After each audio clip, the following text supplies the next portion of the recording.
आज के वचन के द्वारा हम जानेंगे प्रियो हालेलुया कि हम सभी अब्राहम के वंश हैं। हालेलुया। जब हम प्रभु यीशु मसीह को ग्रहण करते हैं प्रियो हालेलुया, तब क्या होता है, हम लोग आदम के वंश के ना रहकर अब्राहम के वंश के हो जाते हैं और अब्राहम के को जो परमेश्वर ने उसके वंश को आशीष दिया है हालेलुया, तो उन आशीषों के हम क्या हो जाते हैं, अधिकारी हो जाते हैं हालेलुया। और हम देखते हैं प्रियो कि याकूब के जो 12 गोत्र हालेलुया, याकूब के 12 गोत्र, असल में हम देखते हैं जो याकूब जिसको हम देखते हैं जिसने मल युद्ध किया परमेश्वर से रात भर प्रियो, और जो किसका पुत्र था, इसहाक का हालेलुया। अब्राहम का जो पुत्र इसहाक था प्रियो, इसहाक का जो 2 पुत्र हुए, एक तो हम देखते एसाव और दूसरा याकूब हालेलुया। तो याकूब का मतलब होता था कि धोखा देने वाला हालेलुया, इसीलिए उसने क्या किया था, धोखा देके अपने भाई का पहलौठा जो हम देखते हैं जो जेठा का अधिकार था, जो पहलौठे का अधिकार था, उसने ले लिया था हालेलुया। तो हम देखते हैं प्रियो कि याकूब ने इस चीज़ के लिए कि मेरा भाई मुझे घात न करे, रात भर प्रार्थना किया, रात भर उसने क्या किया, परमेश्वर को पकड़े रहा, मल युद्ध किया हालेलुया। तो एकांत में जाके उसने परमेश्वर को जब पुकारा प्रियो, तो स्वयं उस समय भी प्रभु यीशु मसीह देहधारी होकर हम देखते हैं प्रियो कि बाइबल में लिखा है कि वो परमेश्वर है हालेलुया, कि जिससे वो युद्ध किया। तो हम देखते हैं कोई दूत बोलते हैं कि कोई स्वर्गदूत है, तो हम देखते हैं कि बाइबल में लिखा है कि वो परमेश्वर से लड़ा हालेलुया, परमेश्वर से मल युद्ध किया, रात भर उसने क्या किया, मल युद्ध किया, रात भर उसको परमेश्वर को पकड़े रहा, छोड़ा नहीं। और फिर भोर होने लगी, सुबह होने लगी, तो क्या हुआ, परमेश्वर ने कहा कि अब मुझको जाने दे, अब मुझको जाने दे क्योंकि भोर होने को है। और तब याकूब ने कहा कि पहले तुम उसको आशीर्वाद दे कि मेरा भाई मुझको घात ना करे। तब हम देखते हैं कि अब से तेरा नाम क्या होगा, इसराइल होगा हालेलुया।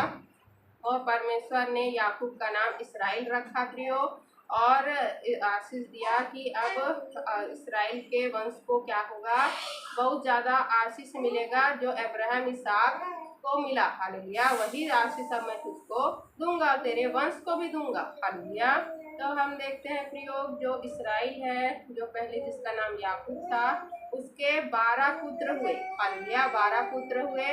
और हम देखते हैं कि जिस 12 पुत्र हुए और उन 12 उनको 12 गोत्र भी बनाया गया हालेलुया।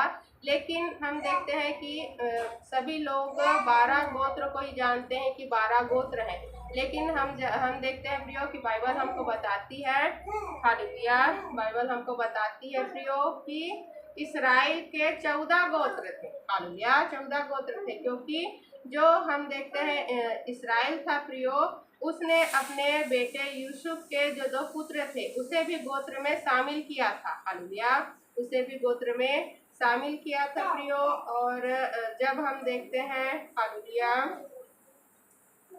हालेलुया, और उत्पत्ति में जब हम देखते हैं प्रियो हालेलुया, तब उसमें प्रियो याकूब ने क्या कहा था कि जो यूसुफ के जो पुत्र हैं वो भी अब मेरे हैं हालेलुया, वो भी अब मेरे हैं हालेलुया।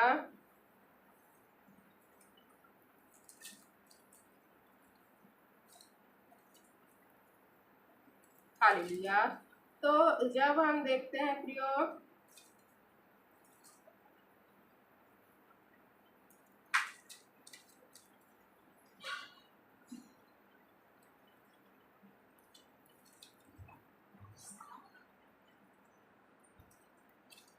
48 अध्याय में जब हम देखते हैं प्रियो हालेलुया, उत्पत्ति अध्याय 48 में जब हम देखते हैं प्रियो हालेलुया, तब हम देखते हैं हालेलुया 48 अध्याय के, उत्पत्ति अध्याय 48 के हालेलुया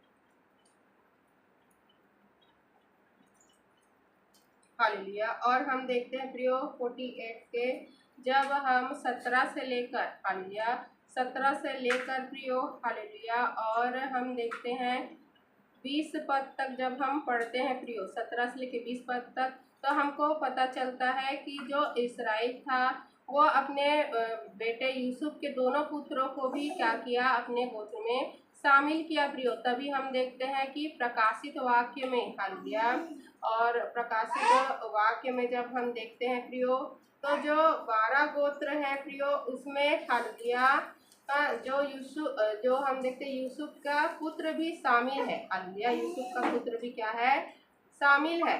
तो इससे हमको पता चलता है कि इस्राएल के 12 नहीं 14 गोत्र थे। हालेलुया, इस्राएल के 14 गोत्र थे, लेकिन आशीष किसको मिली, सिर्फ और सिर्फ 12 गोत्र को मिली। हालेलुया, हम देखते हैं प्रियो इस्राएल के 12 गोत्र थे, जिसमें हम देखते हैं याकूब के इस्राएल के 12 पुत्र शामिल थे, जो हम देखते हैं उसकी पत्नी लिया और उसकी पत्नी राहेल और जो 2 दासी जिल्पा। हालेलुया, हम देखते हैं जो 2 दासी थी हालेलुया, उनको भी शामिल किया गया था। हालेलुया, तो इसी प्रकार हम देखते हैं कि जो इस्राएल थे उसके कितने पुत्र थे। हालेलुया, इस्राएल के 12 पुत्र थे, जो उसकी 2 पत्नी और जो दासियों को भी उसको पत्नी होने के लिए उसकी पत्नियों ने दिया था प्रियो, उसको मिलाकर 12 पुत्र थे। और हम देखते हैं कि जो हालेलुया जो इस्राएल था उसने यूसुफ के भी दोनों बच्चों को क्या किया था, अपने में रख लिया था प्रियो, कि उनको भी गोत्र में शामिल किया जाए। हालेलुया, तो इसी प्रकार हम देखते हैं कि हालेलुया जब उत्पत्ति अध्याय 35 के हालेलुया उत्पत्ति अध्याय 35 के जब हम प्रियो हालेलुया 23 से लेकर हालेलुया और 26 पद तक पढ़ते हैं, तो क्या लिखा है हालेलुया, कि याकूब के 12 पुत्र हुए, उनमें से लिया के पुत्र ये हैं, अर्थात याकूब का जेठा रूबेन, फिर शिमोन, लेवी, यहूदा, इस्साकार और जबूलून। और राहेल के पुत्र ये थे, अर्थात यूसुफ और बिन्यामीन। और राहेल की दासी बिल्हा के पुत्र ये थे, अर्थात दान और नप्ताली। और लिया की दासी जिल्पा के पुत्र ये थे, अर्थात गाद और आशेर। याकूब के यही पुत्र जो उसे पद्दनराम में उत्पन्न हुए। हालेलुया, तो हम देखते हैं प्रियो कि याकूब के जो पहली पत्नी लिया हालेलुया, उससे हम देखते हैं प्रियो कितने पुत्र हुए, उससे हम देखते हैं प्रियो 5 पुत्र हालेलुया, उससे हम 6 पुत्र हुए। हालेलुया, कितने पुत्र हुए, हालेलुया, लिया से 6 पुत्र हुए प्रियो। और हम देखते हैं जो राहेल से उसने विवाह किया, लिया की छोटी बहन राहेल से प्रियो, तब कितने पुत्र हुए, 2 पुत्र हुए। हालेलुया, और हम देखते हैं कि राहेल की दासी बिल्हा से जब उसने विवाह किया प्रियो, तो उससे 2 पुत्र हुए, दान और नप्ताली। हालेलुया, और हम देखते हैं प्रियो लिया की दासी जिल्पा से जब उसने विवाह किया और उससे कितने पुत्र हुए, 2 पुत्र हुए, गाद और आशेर। हालेलुया, और हम देखते हैं कि लिया से एक पुत्री भी हुई जिसका नाम उसने दीना रखा। हालेलुया, तो हम देखते हैं 12 पुत्र और एक लड़की, एक पुत्री उनको हुआ। हालेलुया, लेकिन हम देखते हैं प्रियो जब हम प्रकाशित वाक्य 7 में पढ़ते हैं, तो क्या लिखा है कि मोहर लगाने के लिए कहा जा रहा है स्वर्गदूतों को, कि उन लोगों पर मोहर लगा जिनको क्या कर रहे हैं, परमेश्वर अपना प्रजा मान रहे हैं और उसको स्वर्ग में एंट्री दे रहे हैं। हालेलुया, तो हम देखते हैं प्रियो कि जब प्रकाशित वाक्य 7 के जब 4 से हम पढ़ते हैं, जिन पर मोहर दी गई है मैंने उनकी गिनती सुनी, अर्थात इस्राएल की संतानों के सब गोत्रों में से 1,44,000 पर मोहर दी गई। यहूदा के गोत्र में से 12,000 पर मोहर दी गई, रूबेन के गोत्र में से 12,000 पर, गाद के गोत्र में से 12,000 पर, आशेर के गोत्र में से 12,000 पर, नप्ताली के गोत्र में से 12,000 पर, मनस्सिया के गोत्र में से 12,000 पर, शमौन के गोत्र में से 12,000 पर, लेवी के गोत्र में से 12,000 पर, इस्साकार के गोत्र में से 12,000 पर, जबूलून के गोत्र में से 12,000 पर, यूसुफ के गोत्र में से 12,000 पर और बिन्यामीन के गोत्र में से 12,000 पर। हालेलुया, तो हम देखते हैं प्रियो कि इसमें हालेलुया जो 12 गोत्र हैं उसमें किसका किसका नाम भी शामिल है। हालेलुया। तो हम देखते हैं प्रियो, हालेलुया,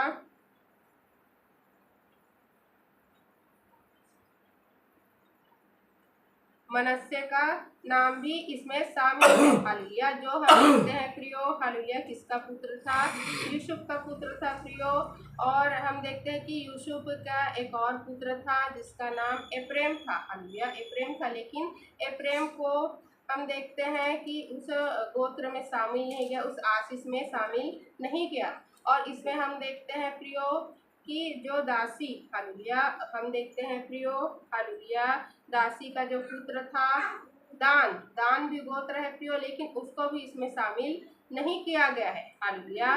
तो हम देखते हैं दान को और एप्रेम को, हालेलुया, दो गोत्र को शामिल नहीं किया गया, फिर भी 12 गोत्र। जब भी हम पढ़ते हैं तो 12 गोत्रों का ही जिक्र हुआ है बाइबल में, 12 गोत्रों का ही जिक्र हुआ है। तो 2 गोत्रों को हम देखते हैं कि बाइबल में क्यों शामिल नहीं किया गया प्रियो। हालेलुया।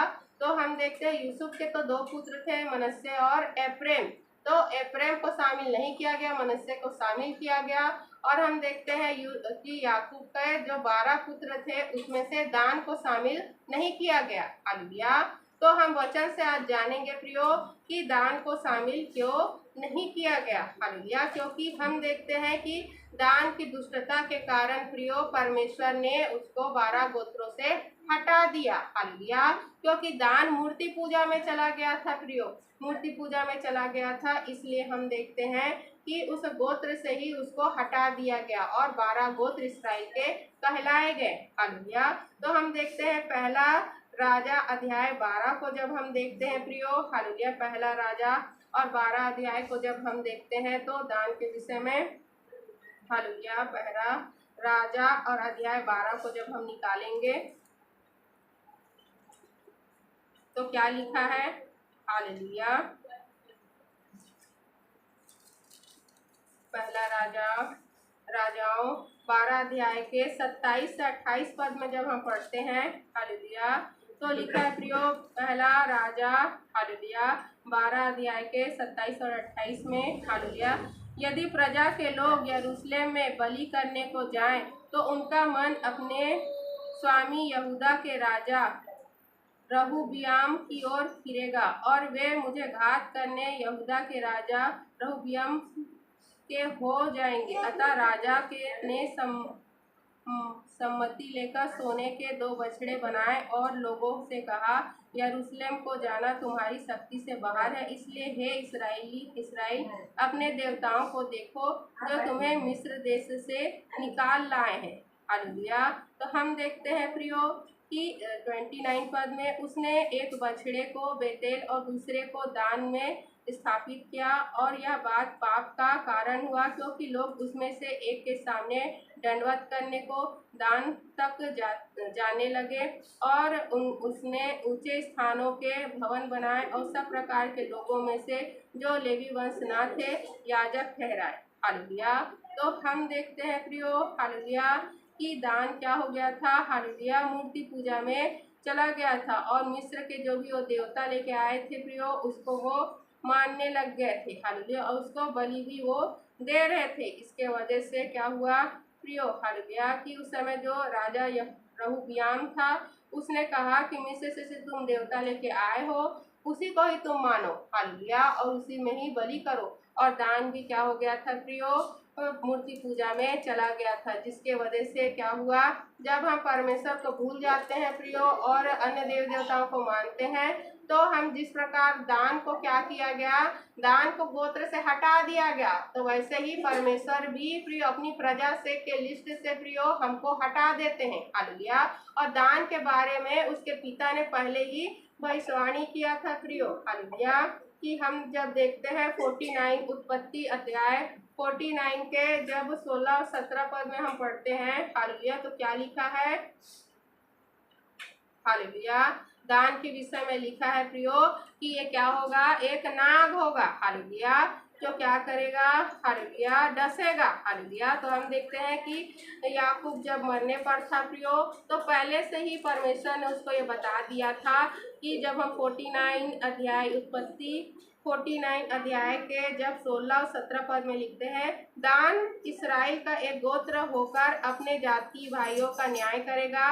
दान मार्ग में का एक सांप और रास्ते में का एक नाग होगा, जो घोड़े की नली को डसता है, जिससे उसका सवार पछाड़ खाकर गिर पड़ता है। हालेलुया। तो हम देखते हैं उसके पिता ने पहले से ही दान के बारे में बता दिया था प्रियो कि एक गोत्र तो होगा, लेकिन ये क्या करेगा प्रियो, एक सांप के जैसे क्या करेगा, दान मार्ग में का एक सांप और रास्ते में का एक नाग होगा। हालेलुया। तो क्या करेगा प्रियो, वो परमेश्वर को छोड़कर क्या करेगा प्रियो, बुराई में चला जाएगा, मूर्ति पूजा में चला जाएगा, जिससे इसकी दुष्टता को देखकर क्या करेगा, परमेश्वर इसको गोत्र से ही हटा देगा। हालेलुया। इसी प्रकार प्रियो, अगर हम मूर्ति पूजा में चले जाएंगे या बुराई में चले जाएंगे तो हमें परमेश्वर अपनी प्रजा की लिस्ट से क्या कर देंगे, हटा देंगे। तो हमको क्या करना है प्रियो, दान के गोत्र से सबक लेना है कि हम पर भी मोहर लगाई जाए, हमको भी परमेश्वर प्रियो, क्योंकि जिन पर मोहर लगेगी वही स्वर्ग में जाएंगे। स्वर्गदूत सब पर मोहर लगाएंगे प्रियो कि कौन स्वर्ग में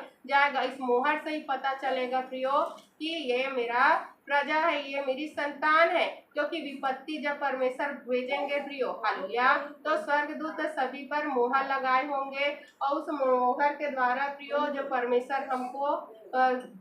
परमेश्वर हम पर विपत्ति डालेंगे, वो विपत्ति हम पर नहीं पड़ेगी। प्रकाशित वाक्य में जब हम पढ़ते हैं प्रियो तो क्या होगा, परमेश्वर ऐसे हम देखते हैं प्रियो, ऐसे कीड़े को भेजेगा, टिड्डी को भेजेगा प्रियो, जो क्या होगा, हालेलुया, जो एक बिच्छू के जैसे होगा, जो डंक मारेगा। हालेलुया। और हम देखते हैं कि कई महीनों तक वो क्या है, पीड़ा में रहेगा प्रियो, और उसका पीड़ा खत्म नहीं होगा। ये उनके लिए है प्रियो जो प्रभु को ग्रहण नहीं करते हैं, उनके लिए होगा। और ये सब चीजें प्रियो तब होगा जब परमेश्वर के स्वर्गदूत सभी पर मोहर लगाकर अलग करेंगे भेड़ों को। हालेलुया। और ये सब बकरियों पर आएगा प्रियो जो प्रभु के नहीं है। हालेलुया। और इसी प्रकार हम देखते हैं, हालेलुया, हालेलुया। और इसी प्रकार जब हम देखते हैं प्रियो एप्रेम के विषय में भी, कि एप्रेम ने भी क्या किया था प्रियो, परमेश्वर के दृष्टि में बुरा किया था। जब भजन संहिता 78 के 9 से 17 पद में जब पढ़ते हैं हम, भजन संहिता 78 के 9 से 17 पद में जब हम पढ़ते हैं तो क्या लिखा है,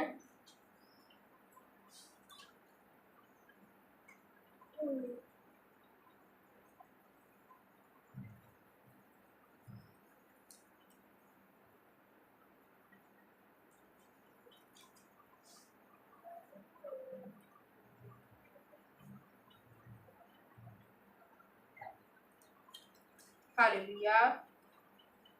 एप्रेम ने तो शस्त्रधारी और धनुर्धारी होने पर भी युद्ध के समय पीठ दिखा दी। उन्होंने परमेश्वर की वाचा पूरी नहीं की और उसकी व्यवस्था पर चलने से इनकार किया।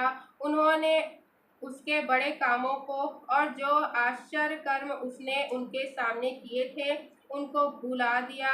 उसने तो उनके बाप दादों के सम्मुख मिस्र देश के सिय्योन के मैदान में अद्भुत कर्म किए थे। हालेलुया। उसने समुद्र को दो भाग करके उन्हें पार करा दिया और जल को ढेर के समान खड़ा कर दिया। उसने दिन को तो बादल के खंभे से और रात भर अग्नि के प्रकाश के द्वारा उनकी अगुवाई की। वह जंगल में चट्टाने फाड़ कर उनको मानो गहरे जलाशय से मनमाना पिलाता था।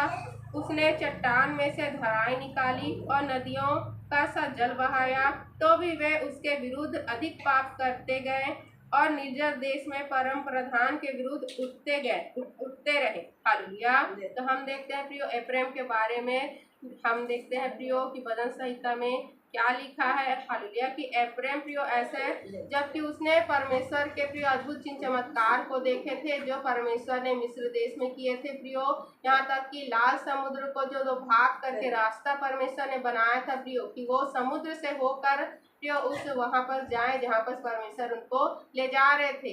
ये सब चीजें हम देखते हैं यूसुफ के बेटों ने भी देखा था, क्योंकि वह उसमें शामिल थे। फिर भी हम देखते हैं प्रियो परमेश्वर को भूल कर वो परमेश्वर के विरुद्ध में पाप कर रहे थे, परमेश्वर की विधियों को वो नहीं मानते थे, आज्ञा को नहीं मानते थे। हालेलुया। तो हम देखते हैं प्रियो 78 के 65 से लेकर हालेलुया 67 पद में।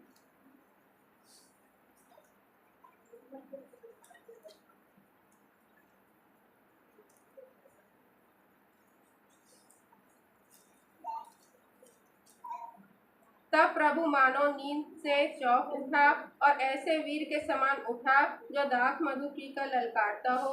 उसने अपने द्रोहियों को मारकर पीछे हटा दिया कि उनकी सदा की नाम धराई कराए। फिर उसने यूसुफ के तंबू को तज दिया और एफ्रेम के गोत्र को ना चुना। हालेलुया। हम देखते हैं प्रियो कि क्या लिखा है, फिर उसने यूसुफ के तंबू को तज दिया और यूसुफ के तंबू को तज दिया और एफ्रेम के गोत्र को ना चुना। हालेलुया। तो ऐसा नहीं है कि उस समय जब यूहन्ना बपतिस्मा देने वाले ने कहा हालेलुया कि सभी क्या करो, हालेलुया सभी जल का बपतिस्मा लो, जो आने वाला जो मसीहा है उस पर विश्वास करके क्या करो, बपतिस्मा लो।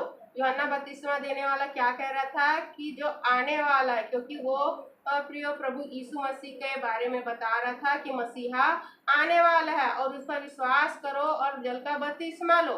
लेकिन प्रभु यीशु मसीह ने फिर प्रियो सभी को, अपने चेलों को क्या कहा, पिता पुत्र पवित्र आत्मा के नाम से बपतिस्मा दो, जब प्रभु यीशु मसीह स्वर्गारोहण होने वाले थे। हालेलुया। तब हम देखते हैं कि जो वहाँ पर जो यहूदी लोग खड़े थे, हालेलुया यहूदी लोग खड़े थे, इसको हम देखते हैं प्रियो, उसको देखकर यूहन्ना बपतिस्मा देने वाले ने क्या कहा, हालेलुया कि हे सांप के बच्चों, तुमको किसने कह दिया कि तुम अब्राहम की संतान हो, तो तुमको विश्वास नहीं लाना है, तुमको नहीं बदलना है। हालेलुया। तो हम देखते हैं प्रियो कि अब्राहम के वंश के होने के वजह से कोई भी स्वर्ग नहीं जाएगा, कोई भी उद्धार नहीं पाएगा। प्रभु पर विश्वास करने से प्रियो, प्रभु पर विश्वास करने से कि प्रभु ही हमारा मुक्तिदाता उद्धार करता है, उस प्रभु ने ही हमारे लिए प्रियो मारे गए गाड़े गए मुर्दों में से जी उठे हैं, और उन पर विश्वास करेगा और प्रभु से प्रेम करेगा, पर प्रभु की आज्ञाओं को मानेगा, वही उसी का ही उद्धार होगा प्रियो। हालेलुया। तो यहूदी लोग क्या बोल रहे थे, हम तो अब्राहम के वंश के हैं, इसके लिए उन लोग क्या कह रहे थे, हालेलुया उन लोग बोल रहे थे कि हमारे लिए ही मसीहा आएगा और हम ही क्या है, स्वर्ग जाएंगे, अन्य जाति स्वर्ग नहीं जाएगी। लेकिन हम देखते हैं कि प्रभु ने प्रियो सभी जाति जाति के लोगों को चुना है, क्योंकि सिर्फ अब्राहम के वंश या यहूदी लोग ही परमेश्वर की संतान नहीं है, वे सभी संतान है प्रियो जो प्रभु को अपना मसीहा उद्धार करता ग्रहण करता, जो प्रभु पर विश्वास लाता है। हालेलुया। वे सभी परमेश्वर की संतान है प्रियो, और जो परमेश्वर के वचनों को सुनकर, सुसमाचार को सुनकर प्रियो प्रभु को ग्रहण नहीं करता है प्रियो, तो वो हम देखते हैं परमेश्वर की दृष्टि में प्रियो अपराधी ठहर चुका। हालेलुया। क्योंकि उसने परमेश्वर के इकलौते पुत्र पर विश्वास नहीं किया। हालेलुया। क्योंकि हम देखते हैं कि यूहन्ना अध्याय 3:6 में क्या लिखा है कि परमेश्वर ने इस जगत से ऐसा प्रेम किया कि अपने इकलौते पुत्र को दे दिया कि जो उस पर विश्वास करेगा वो अनंत जीवन को पाएगा। हालेलुया। तो प्रभु पर विश्वास करना हमको जरूरी है अनंत जीवन के लिए प्रियो। हालेलुया।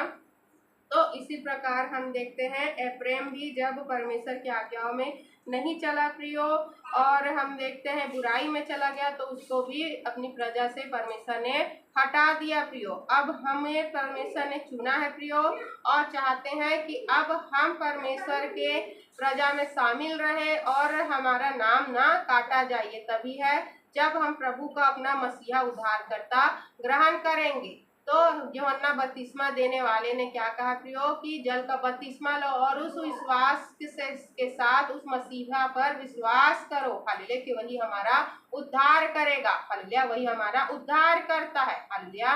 तो जितने लोग परमेश्वर के बनना चाहते, परमेश्वर की प्रजा में शामिल होना चाहते हैं, उन सभियों को जल का बपतिस्मा लेना जरूरी है प्रियो, क्योंकि उस समय परमेश्वर ने अपनी प्रजा ठहराने के लिए खतना का ठहराया था कि जितने लोग खतना वाले होंगे उन लोग सब मेरी प्रजा होंगे। हालेलुया। और इन पर मैं अपनी आशीष दूंगा। इसी प्रकार जल का बपतिस्मा को परमेश्वर ने ठहराया है कि जो विश्वास करेगा, तो हम विश्वास करके कि प्रभु हमारे लिए मारे गए मुर्दों में से जी उठे, वही हमारे उद्धार करता है, और मैं अपने प्रभु का, अपने यीशु मसीह का अपना मसीहा उद्धारकर्ता स्वीकार करता हूँ, ग्रहण करता हूँ, तब हम प्रजा में क्या हो जाते हैं, शामिल हो जाते हैं प्रियो, और उस आशीष में भी हम शामिल हो जाते हैं। हालेलुया। तो जिस प्रकार हम देखते हैं कि प्रकाशित वाक्य में लिखा है प्रियो कि उन सभी पर मोहर दी गई, तो इसी प्रकार आपको भी मोहर दी जाएगी। अगर आपने जल का बपतिस्मा लिया है, परमेश्वर की पवित्र आत्मा आपके अंदर है और आप परमेश्वर की आज्ञा में, उन परमेश्वर की चितौनियों को मान रहे हैं प्रियो, हालेलुया, तो आपको भी प्रजा में शामिल किया जाएगा। तो हमें दान के जैसे नहीं बनना है जो मूर्ति पूजा में चला गया प्रियो, और हम देखते हैं प्रजा से दूर हो गया।